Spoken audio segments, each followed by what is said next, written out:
గౌరవ ముఖ్యమంత్రి గారు రేవంత్ రెడ్డి గారు గత ఎన్నికలలో ప్రతి రైతు కుటుంబానికి 2 లక్షల రూపాయలు రుణమాఫీ చేస్తామని హామీ ఇచ్చారు.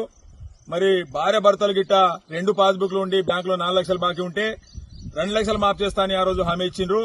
మరి ఎవరైతే భార్య భర్తలు గాని 2 లక్షల పైన ఎవరికైతే ఉన్నాయో వాళ్ళకి ఇంతవరకు బ్యాంకుల రుణమాఫీ చేయలేదు కాబట్టి రైతులు చాలా అవస్థలో ఉన్నారు. రెండవ విషయం, రైతు భరోసా కింద ఎకరానికి 15,000 రూపాయలు వేస్తామని ముఖ్యమంత్రి గారు గత ఎన్నికల్లో చెప్పారు.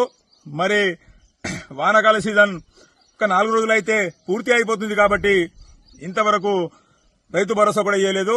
దయచేసి ముఖ్యమంత్రి గారికి మేము కోరుకుంటున్నాము. ఈరోజు ఆదిలాబాద్ జిల్లా ముక్రాకి గ్రామం నుండి దయచేసి మీరు ఏదైతే హామీ ఇచ్చారో రైతు కుటుంబాలకు దాదాపు మా గ్రామంలో 40 నుంచి 50% ఇప్పటివరకు రుణమాఫీ అయింది.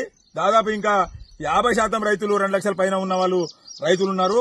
మరి దయచేసి మీరు మాకు రైతు రుణమాఫీ చేయాలి. వెంటనే రైతు భరోసా మీరు ఇచ్చిన హామీ వేయాలని కూడా ఈరోజు మేము గ్రామం నుంచి మీకు మనవి చేస్తున్నాము.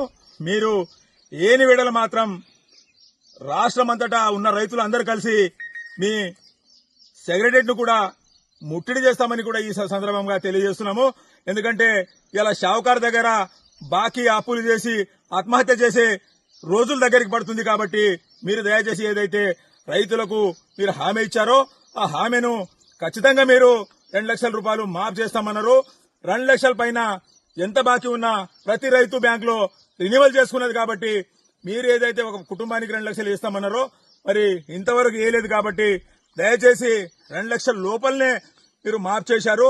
2 లక్షల పైన 5,000 ఉన్నా 10,000 ఉన్నా కూడా మీరు మాఫ్ చేయలేదు. కాబట్టి దయచేసి మీరు 2 లక్షలు ఏదైతే కుటుంబానికి మాఫ్ చేస్తామన్నారో ఆ హామీ మీరు నెరవేర్చాలని గౌరవ ముఖ్యమంత్రి రేవంత్ రెడ్డి గారికి ముక్రాకే గ్రామం నుంచి రైతులు మేము అందరము డిమాండ్ చేస్తున్నాము, మనవి చేస్తున్నాము.